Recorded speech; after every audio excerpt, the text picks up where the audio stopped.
Toronto Blue Jays, rough weekend. Now they turn to Chris Bassitt to try to stem the tide, snap the funk. What are you going to tell us about Chris Bassitt? I know you wanted to dive in on what you've seen from him.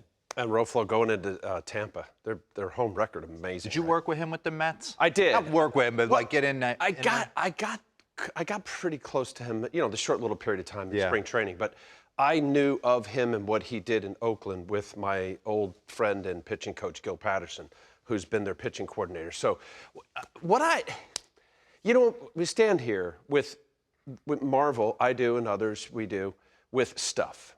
You know, who's throwing the 95 to 100? He's got a lot of you. He's what? He's right. He'll figure it out. It was one of the first things I said to him because I could hear him thinking. No, that doesn't make sense. But when I visually see him, I see the smoke coming out of his head and thinking of what he has to do. All right. This is what he's done of late. So, Roflo, you set up nicely. They got to come in there in Tampa Bay to beat a good team. And what better guy than what he's done over his last 8 starts? This is very, very good, obviously, folks. Even in his last 3 starts, he hasn't given up a run. That was Pittsburgh, Atlanta, 2-hit shutout against Atlanta, and then scoreless. Why is his left arm like that? So, I wouldn't teach this delivery. I know. No, it is quirky.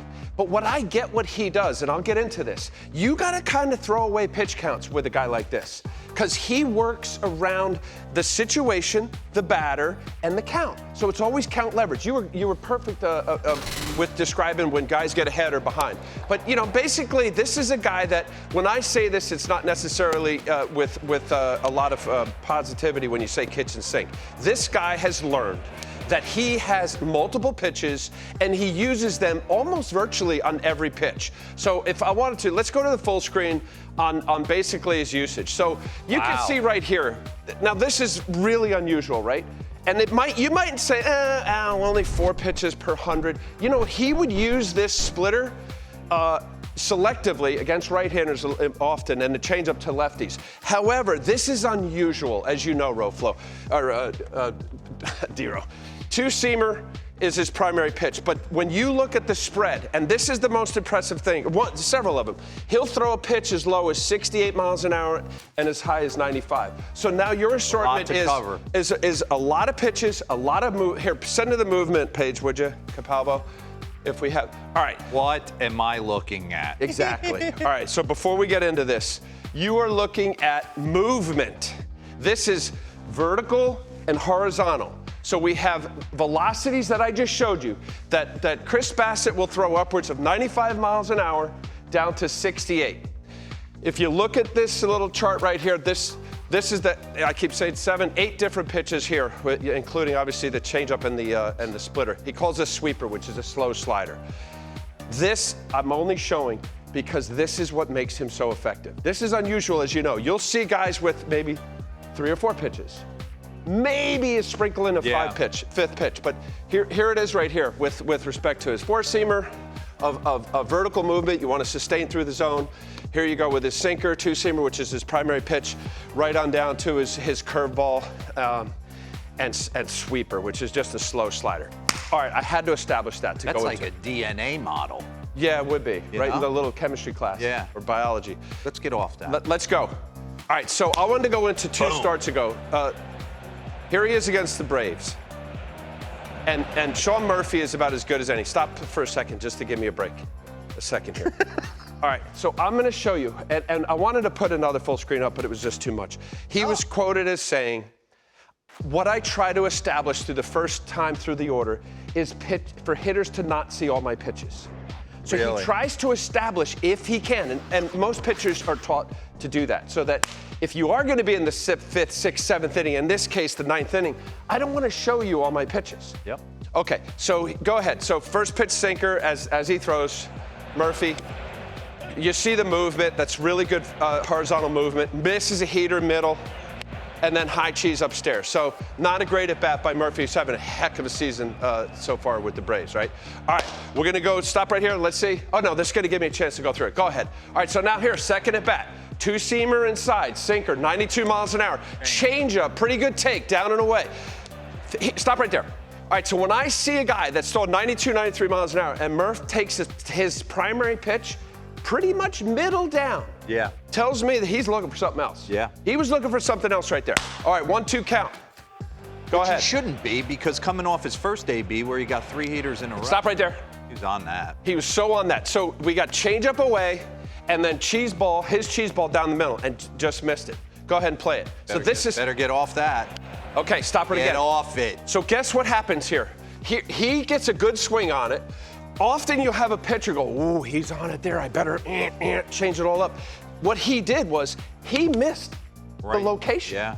This pitch high has a hitter thinking, oh, I was just on that. Okay, I'm something slow, something. Cheese. Yeah. So it surprised him. That's a bad location So for you're a guy. telling me he's elevating a heater right here? He was. No. I'm not going to tell you. Go ahead. Exactly. Yep. Look at the, back that up, Lucas. Okay, no, you don't even have to. My bad. Go ahead. Ooh, look at the break. Yeah. So we went 71 to 94 miles. Look at this. So he got big spin rate on his braking stuff? Moderate. It's not low, but it's not super high either. All right, stop.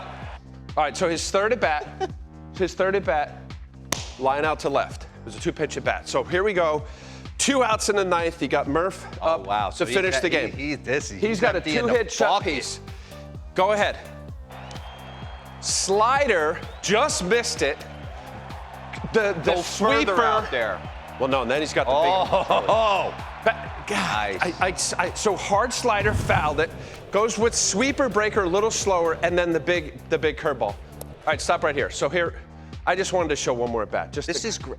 Al, go. This is awesome. So I want to establish. Okay, we got Bregman. Nice. You talked about him early. Yeah. This is what he does, because now this is the kitchen sink. Go ahead on this. Cutter, ball 1.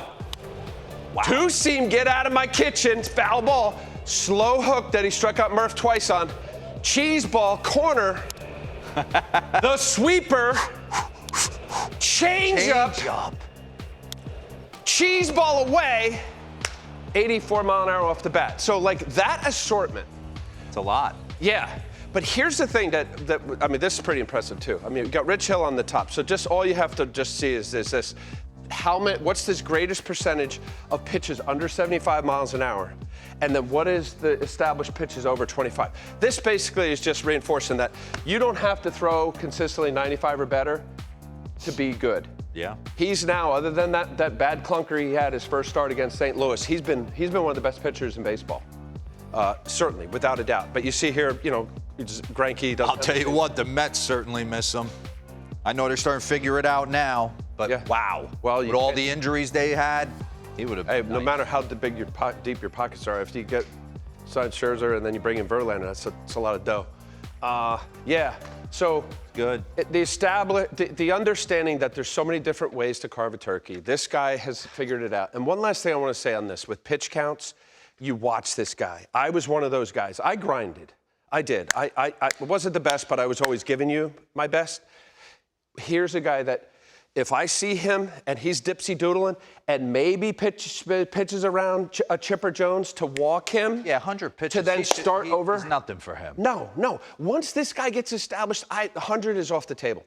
If he's pitching well, I could go into the 120s with him. Yeah. Because he's not trying to pedal the metal every single pitch, as the younger guys do now.